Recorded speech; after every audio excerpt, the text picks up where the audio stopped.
Happy Monday and welcome back to Amor de Luna.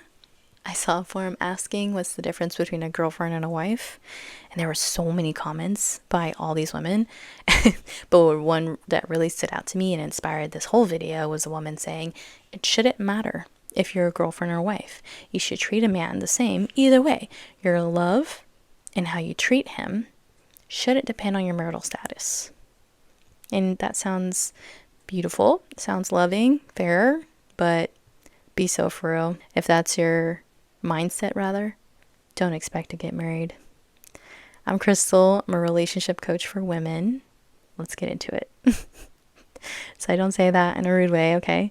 I say that because it's the truth. A lot of women that I see on here are confused why that they're stuck in relationships for years. No commitment, no ring, no direction. It's because of that mindset right there. The main one. Because something that one of my previous mentors taught me years ago was boyfriends do not get husband privileges. There's no boundaries. There's no reason for a commitment. There's no incentive for a man to change the dynamic. If you're already giving him wife level access, wife level energy, wife level emotional labor, why would he ever feel the urgency to make you a wife? There is none. Proverbs 4:23 says, guard your heart with all diligence, for out of it flows the issues of life. So guarding your heart doesn't mean withholding love. It means being intentional with access, energy, and emotional investment. When there's no boundary for reward in the mind, for example, the brain does not register change or escalation. Dopamine is tied to novelty and progression. So if nothing changes, the brain literally adapts to the current level, normalizes it. So for a man, there's no need to level up. The environment already feels stable. You're already his wife, basically. And I'm speaking for experience because I used to believe in that mindset too. I believed everything should be equal. Everything should be 50-50. Love should just be love, regardless of title. You should bring the same energy to the table. Until I ended up in a dynamic where that was my reality. I got what I wanted, and what had happened was that it didn't stay 50-50. It turned into 80-20, okay? It turned into me carrying the emotional weight, all the decisions, the responsibilities, the finances, me carrying the direction of everything, and I was exhausted, completely drained, because I was operating outside of my design. And yes, women are intelligent. We develop earlier than men in a lot of ways. We're capable, we can lead, we can make decisions. But just because you can do something does not mean that your nervous system is designed to carry it all long term, especially in a relationship dynamic.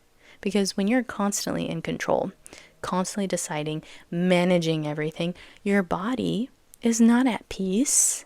It's at stress. It's called chronic emotional over-responsibility. It keeps the nervous system in a sustained sympathetic state, like fight or flight. Over time, cortisol remains elevated, which leads you to fatigue, emotional reactive, and doing everything in a relationship. It doesn't just feel hard, it literally dysregulates your body. And it becomes a normal thing for you, for your body. So, that being said, let's talk about the excuses men actually say to women and use it as a reason not to get married. First one, I don't have enough money yet. I'm trying to get my career together. I want to be financially ready. And listen, I understand wanting stability, but here's what I need you to ask yourself. Why are y'all living together then? Why are we playing husband and wife roles on girlfriend commitment? Because if he truly cannot afford marriage, then he should not have access wife level benefits. It makes no sense for you to be carrying the role of a wife emotionally, physically, domestically, while being labeled a girlfriend. Like, be so for real. If a man really wants to marry you, he'll figure it out. Marriage does not need to be this $1 million wedding and extravagant thing. My husband and I didn't do a big wedding.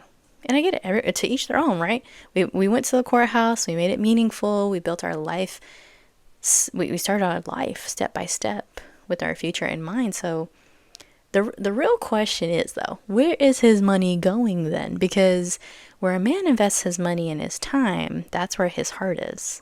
My mentor taught me that one too years ago. And it says biblically, right? God says, "For which of you desiring to build a tower does not first sit down and count the costs?"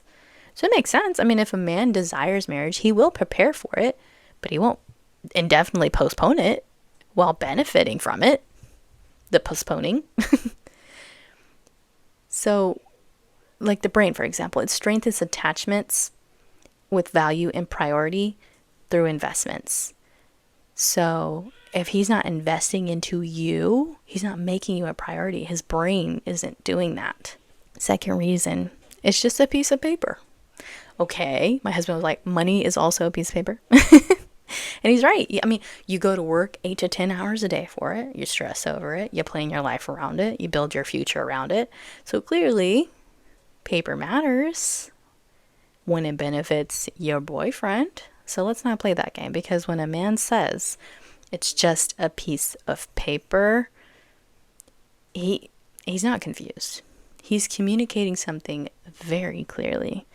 He does not value marriage the way that you do. Cognitive dissonance occurs when someone tries to minimize something they still emotionally understand has value.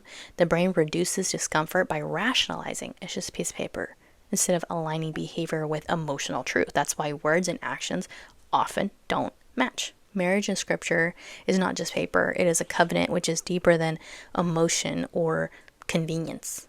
Okay? So it's important. Number 3, I've been married before. I've been hurt. I don't trust marriage anymore. And I do have compassion for that. I really do. I've been married before and burned before too. And now I'm on my second marriage.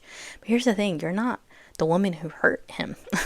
It's not your job to pay for another woman's mistake. Healing is his responsibility, not yours. Because if he's still emotionally stuck in a past relationship, he's not available for you. Ezekiel 18:20. The son shall not bear the guilt of the father, nor the father bear the guilt of the son. You are not meant to carry emotional consequences for somebody else's past. Unresolved emotional trauma keeps the brain in a predictive fear loop. It assumes repetition of past pain. It activates avoidance behavior in the prefrontal cortex, meaning the person may avoid commitment, not because of the present, but because it's like imprinted to be in pain again. Next one, it's not the right time. Okay, then when is the right time? Be specific. That's what I would ask him, because vague timelines keep women stuck for years. If not now, then when? And if he cannot answer that clearly, love, you already have that answer. So let's talk about boundaries. This is where women get it wrong. You don't create boundaries by controlling him. You create boundaries by defining yourself. So instead of saying, you need to marry me by this time, you say, this is what I want for my life and what I'm planning for.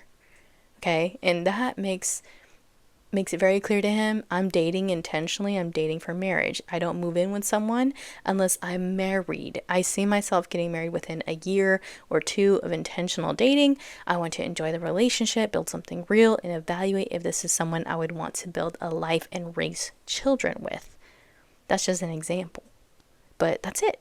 That's all you, no pressure, no chasing, no convincing, just clarity. And then you watch him. Okay, because ambiguous timelines increase anxiety. The brain needs closure. Without clear structure, your system, it keeps you emotionally attached longer than necessary. Okay? And because now you get to see, does he align? Does he step up?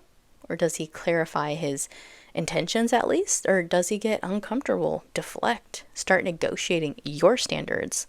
Because a man who wants you will not be confused by you. He will rise. A man who doesn't will argue with you. Okay, healthy attachment is characterized by emotional regulation in response to boundaries. So, a non-committal partner often experiences boundaries as a threat, and they'll resist, they'll withdraw from you. And let me say this very clearly, that probably means he doesn't want you as a wife. They want you as a placeholder. They want wife benefits with girlfriend commitment. They want access without responsibility. And if you give that, you will stay stuck in that role. So let me ask you a question. I mean, if you had a job, right?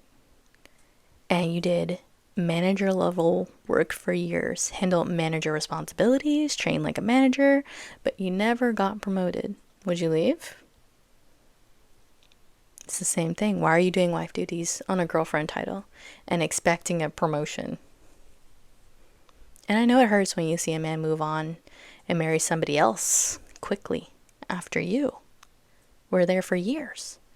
But we have to be honest. You taught him what you tolerate. You accepted the dynamic. You stayed in it. And I say that with love and accountability because you cannot control a man's choices, but you can control your standards. And like I said, I've been married before. I accepted a lot of mistreatment, and I was teaching him that it was okay, that I would accept it, that I would stay. Would I ever do that again? Absolutely not, because life is way too short. And if this man that you're telling your boundaries to is like, well, I mean, I don't really think it's important to be married, or like, I don't, I mean, I think like 6 months and then marriage, or like a year and then marriage, I think that's a little fast. Like, don't you think like maybe, doing this instead? If he resists what you're telling him, just be like, look, Jim, Bobby, whatever his name is, I'm not putting any pressure on you. I was just letting you know what I want. I thought you were interested in me. I thought you wanted wanting to get to know me more. So I was just letting you know what my goals are and what I plan on doing, But it's okay. Like, if that's not what you believe, I totally understand. But I'm just letting you know what I want and what I'm going to do. Simple as that. That way, when you move on, when you figure out, okay, yeah, he's not changing anything, I'm out, it's not a surprise. And he's like, why are we breaking up? You remember that conversation where I said I had plans to get married and do it? Yeah, that's still a thing. And I haven't seen that change in you. I told you what I needed, what I wanted. And I see that that's not your plans. And if he tries to change his tune, be like, okay, I need a timeline. Be clear. I need to know that you've thought this through, not just trying to keep me here. All of those excuses, and yes, they are excuses, they can all be avoided by you putting a boundary there. So I'm teaching from experience, teaching from science, teaching from biblical teachings, because I care about you and I want more for you. And you should want more for you. I shouldn't want more for you than you want for yourself. And I'm speaking to the choir here. Okay. So I hope this helps. I hope this brings clarity in the value of marriage, because it really is such a beautiful covenant, and it protects you. If you're going to be in a long-term relationship, y'all are going to be making life decisions together, and at the end of the day, like, we're all adults. Like, you guys are going to be having sex. What happens if you get pregnant and he says, I can't afford to, for marriage, or like, it's just a piece of paper? What do you think he's going to do if you get pregnant? Like, if he's not showing up for you like this, we're going to be frustrated for a long time. That's all I got to say. All of this is what I teach in my course. So if you're interested, I have my free training down below so you can get to know me a little bit more. And if you want to work with me, then let's chat. Bye.